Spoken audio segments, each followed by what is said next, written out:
Hello everyone, back tuning into today's third video. We're doing the ENSO update for February 2020 for today's third video. So we're going to see what's happening in terms of sea surface temperature anomalies in the equatorial Pacific Ocean, and we're going to have a look at some forecasts, see what's predicted to happen in terms of ENSO in the next few months. So I'll get on that for you very shortly. Just say that the first video released today was JMA Friday, of course, month-end look ahead, as well as on a Friday with Japanese and CFS beauty models, and also the week to 10-day video update as well. Both those vids are on the homepage, and have a look at those when you're done with this month's ENSO update.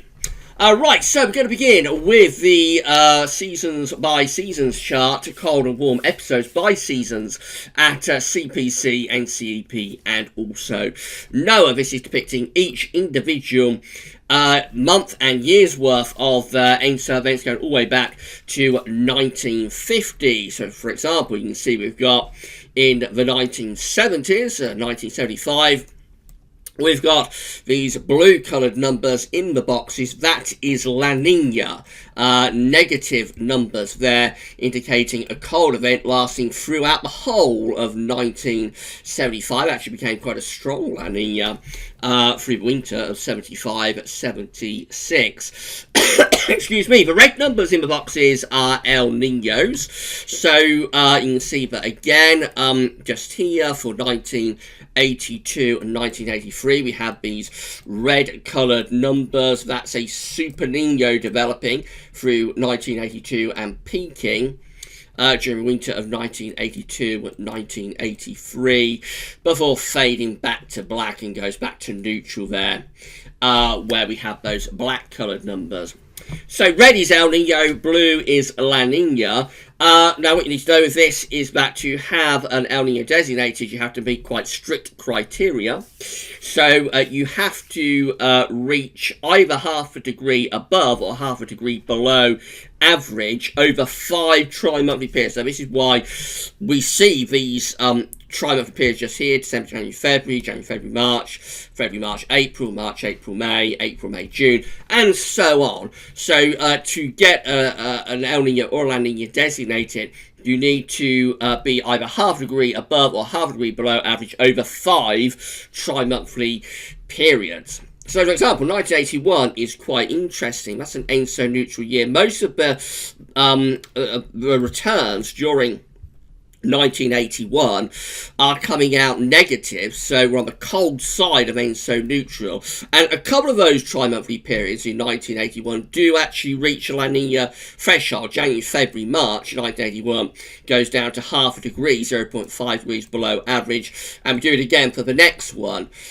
which is February, March, April 1981. Again, that one goes down to half a degree below average. So that is reaching La Nina threshold, but only for 2 tri-monthly periods. The next one puts a stopper on that. We go down to minus 0.4, so we don't reach that half degree threshold. So quite strict criteria with El Nino and La Nina being designated. Let's go down to the latest year, which of course is 2019, but we're in 2020 now, of course. So we begin 2019 with a weak El Nino.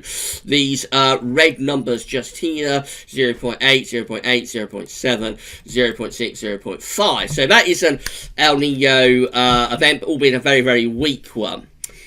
During the tri-monthly period for June, July, August, summer 2019, we actually go back to ENSO neutral. We go back under that half a degree below average threshold, so that brings an end to the El Nino event. The last 2 tri-monthly periods that we have here for October, November, December, and November, December, January, see El Nino threshold being reached again, just. So this tri-monthly period is 0.5 degrees above average. This one is 0.6 degrees above average. That does, for those 2 tri-monthly periods, that does reach El Nino threshold. If the next 3 tri-monthly periods that are going to be filled in for December, January, February, March, and February, March, April, if these 3 numbers just here continue to be 0.5 degrees or more above average, then we will have an El Nino designated, and we will see those black numbers going red. However, I think what's most likely to happen is that at least one of these upcoming 3 trimonthly periods, most likely this one, February, March, April, will probably come in under that half a degree threshold, and so we will just have had an El Nino, an ENSO neutral winter, albeit one that's on the warm side of ENSO neutral. So the current situation in terms of sea surface temperature anomalies looks like this. So this is how things looked when we did last month's ENSO update back in January. So this would be sea surface temperature anomaly from NOAA for the 30th of January 2020. We're looking at the ENSO region, of course. ENSO region is the Equatorial-Pacific Ocean, measuring sea surface temperature anomalies from Indonesia. No, from Peru just there to Indonesia over. I think that's the second time I've done that in 2 months. So we've got Indonesia over here, and we've got Peru over there in South America. So that's how things were looking when we did last month's ENSO update. Very much an ENSO neutral. You can see how these sort of yellowy to almost, but not quite orange colours are spread across the equatorial Pacific Ocean. So on the temperature scale around half a degree to just about reach 1 degree above average. So just somewhere on the periphery between ENSO neutral on the warm side and El Nino. Let's have a look at the very latest. This is it. This is from the 27th of February 2020. You see very little change actually. The ENSO region remains at ENSO neutral. We have seen a bit of an expansion of colder than average sea surface temperature anomalies just there. So not quite in the central Equatorial Pacific Ocean, but somewhere between the middle of the Equatorial Pacific Ocean and Peru. So a bit of an expansion of cold and average sea surface temperature anomalies there. A bit warmer over towards the Peruvian side itself. And then the central and western part of the ENSO region remains sort of at ENSO neutral to borderline El Nino type threshold. So very little change actually over the past month, but what's perhaps most evident is that it has seen a bit of an expansion of slightly cold average sea surface temperature anomalies compared to last month in this area just here, which is quite a limited area.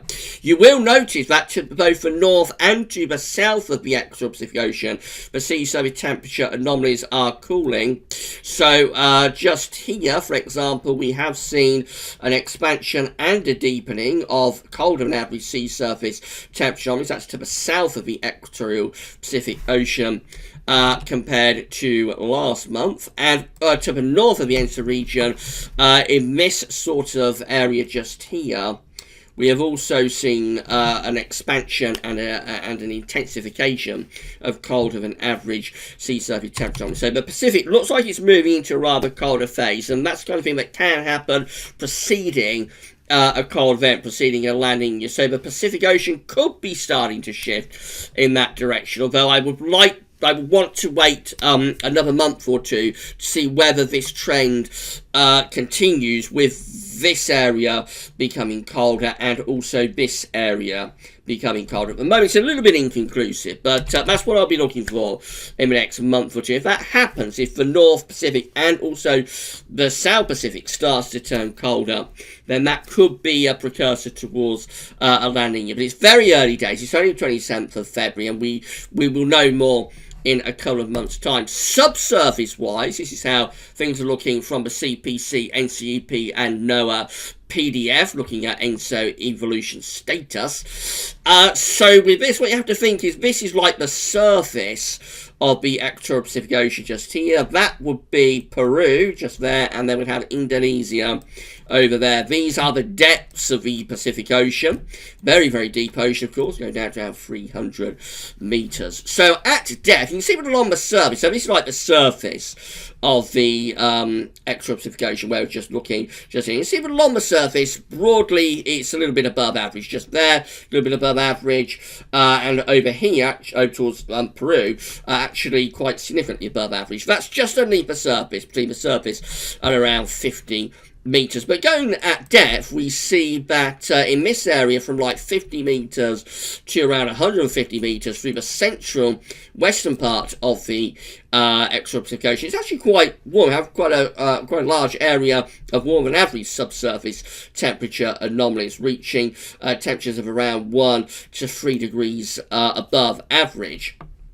I've got a cold average area of subsurface temperature anomalies there, between around 50 and 100 meters, and then a much wider area of cold average subsurface temperature anomalies just here, at depths of around 100 to 200 meters, from around there to around there. At the moment, subsurface-wise, you wouldn't look at that and think we're on our way to a La Nina. So that's why I would stay very, very cautious about the prospect of a La Nina at this stage. I mean, we may see La Nina starting to evolve, but at the moment you wouldn't look at that and think that we're going to see a rapid switch into La Nina type condition. And if anything, that probably favours ENSO neutral on the warm side to borderline El Nino, which is very much where we are right now. I wouldn't take this area too seriously. That looks a little bit El Nino-esque just there, but of course that's very shallow water. It's just underneath the surface. It's near Peru. Then we've got Peru just there. So that's going to be impacted by weather conditions that are currently going on.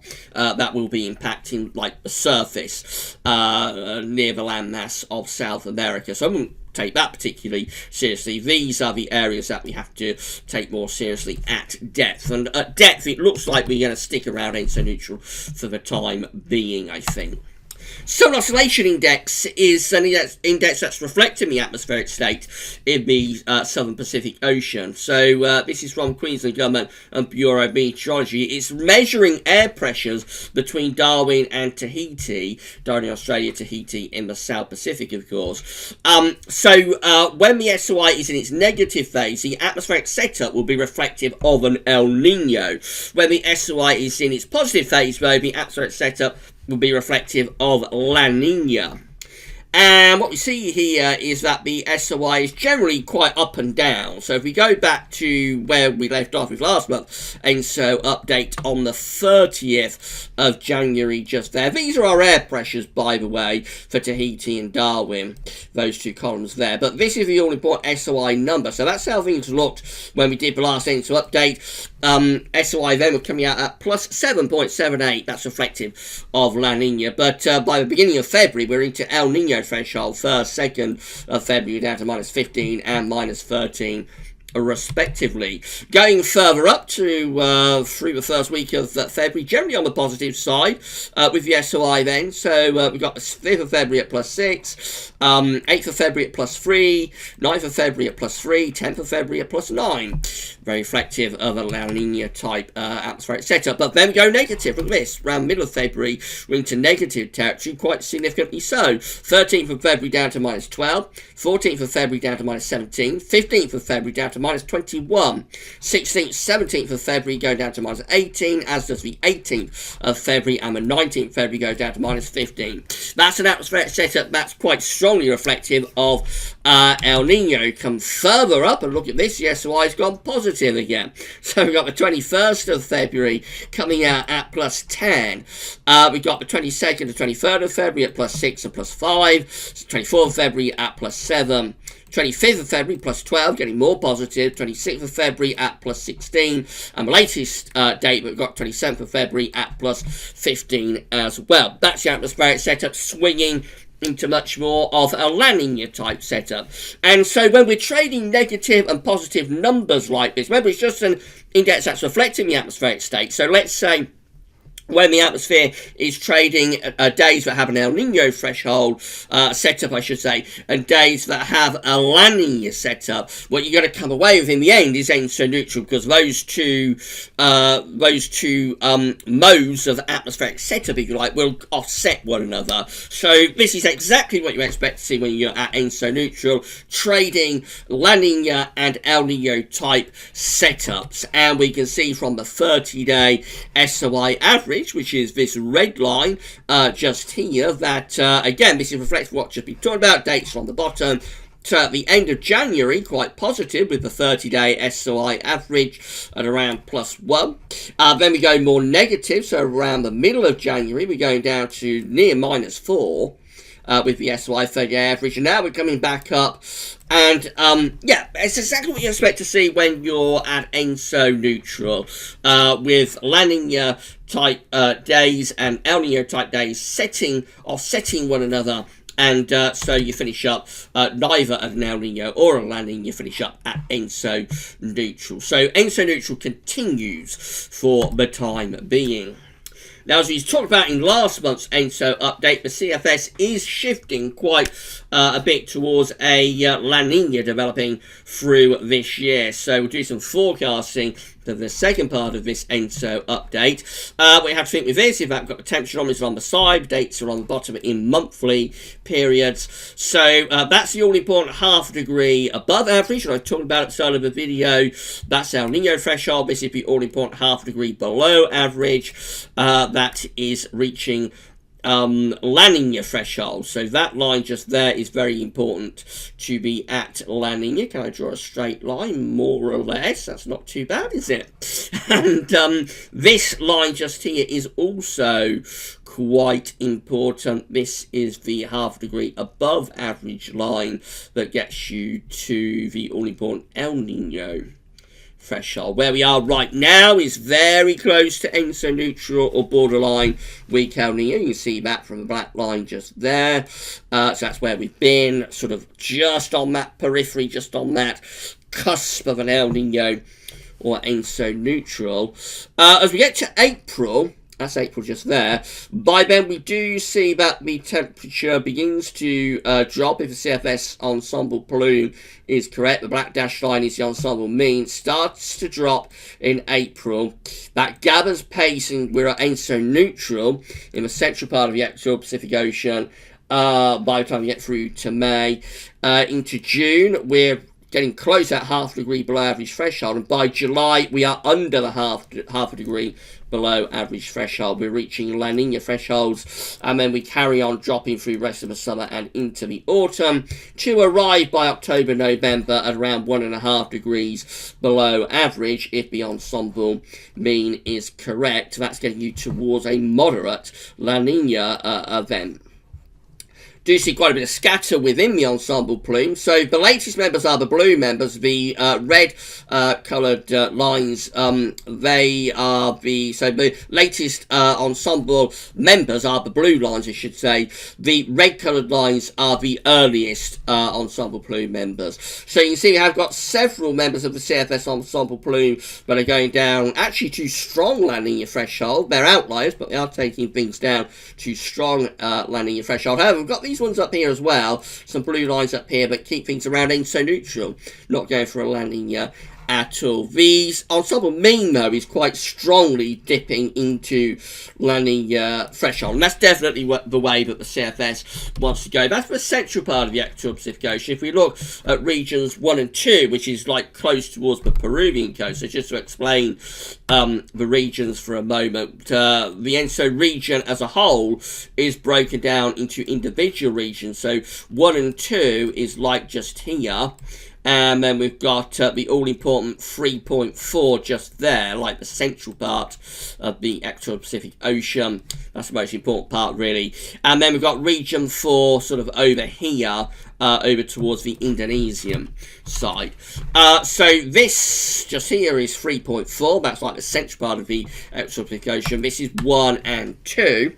That's over towards the Peruvian side. That is going, again, into La Nina type threshold. You can see from where it is right now, just there. Black dash line is dipping down to between 1 and 1.5 degrees below average. So again, quite strongly indicative of a La Nina setting up later in the spring and through to the summer. This is the sea surface temperature anomaly forecast from the CFS V2 for May. So this is how it's forecasting the ENSO region during the month of May, during next month. So this area still looks quite warm, actually over towards the Indonesian side, otherwise around ENSO neutral. That's how things are looking in March.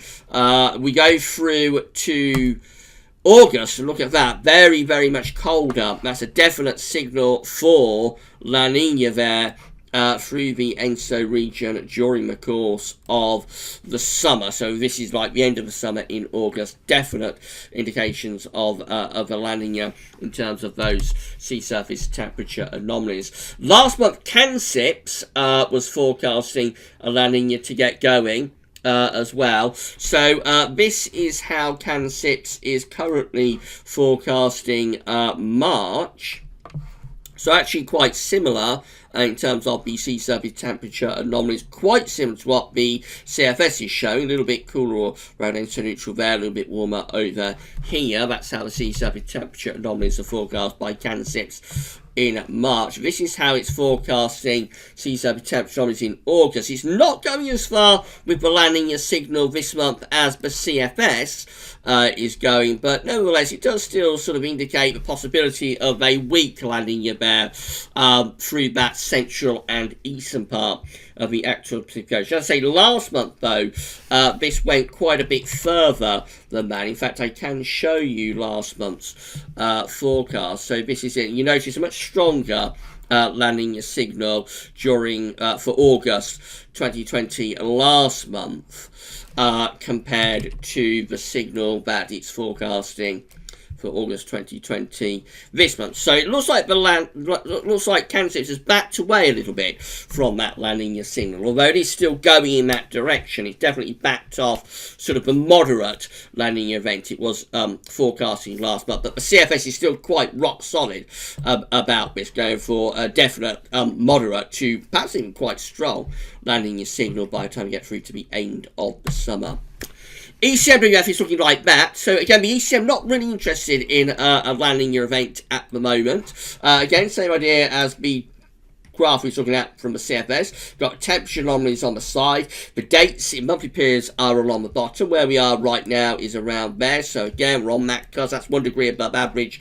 This is 1 degree below average. So again, we're on that cusp of sort of El Nino to ENSO neutral on the warm side. I say that's where we are right now. The ensemble plume, as we get through into the summer months, is really around there as we get through towards late spring and then on into the summer through there. So obviously these members up here are outliers varying to weak El Nino thresholds. These members down here are also outliers varying to weak La Nina threshold, but the broad thrust of the ECMWF ensemble plume is around here as we go into the summer, which is still at ENSO neutral, but on the warm side of ENSO neutral. So the ECM isn't really seeing a switch into a La Nina event at this stage. And we've got Jams Tech as well, and that's not really seeing a switching to La Nina either. So again, same idea, temperature on the side, dates are on the bottom. Where we are right now is just there, somewhere on the cusp of El Nino to ENSO neutral on the warm side. The red line here is the ensemble mean, and that does drop, so it is seeing a bit of a cooling of the extra Pacific Ocean, the ENSO region, into the summer. It's taking the ensemble mean down to exactly to ENSO neutral, actually, this zero line just here. Few of the ensemble plume members are going into weak La Nina territory through the summer. Some of them staying at weak El Nino to ENSO neutral territory. Again, not conclusive though with Jams Tech for a La Nina. If we compare that to last month though, you can see the ensemble mean last month was quite flat. The ensemble plume last month was quite flat and in sort of ensemble mean, I should say, was quite flat and in very weak El Nino territory. Now it is dipping a little bit from last month to this month. You can see it does drop a little bit, not to La Nina threshold yet, but it is possibly beginning to inch itself in that direction. But it's very early days on this, and we won't really know where this is going until we get to around May, I wouldn't have thought. We won't really know if we're going to have a La Nina set up this summer until we get to May. At the moment, the CFS is very keen on a La Nina All the other model output, though, much less keen. And the Kansas model, which was last month going for a moderate landing, it has backed away from that quite a bit this month as well. So it's inconclusive, but we shall see how things continue to evolve over the next couple of months.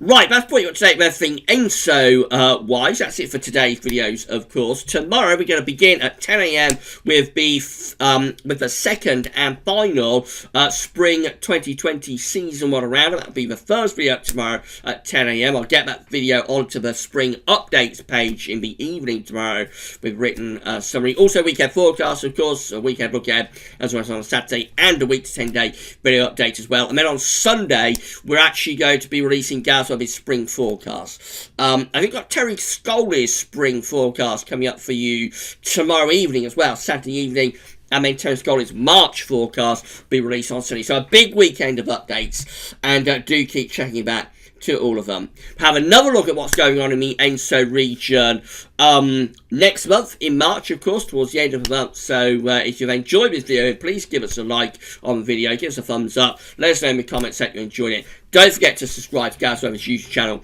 and then you'll be notified when the content you want to see is uploaded and released.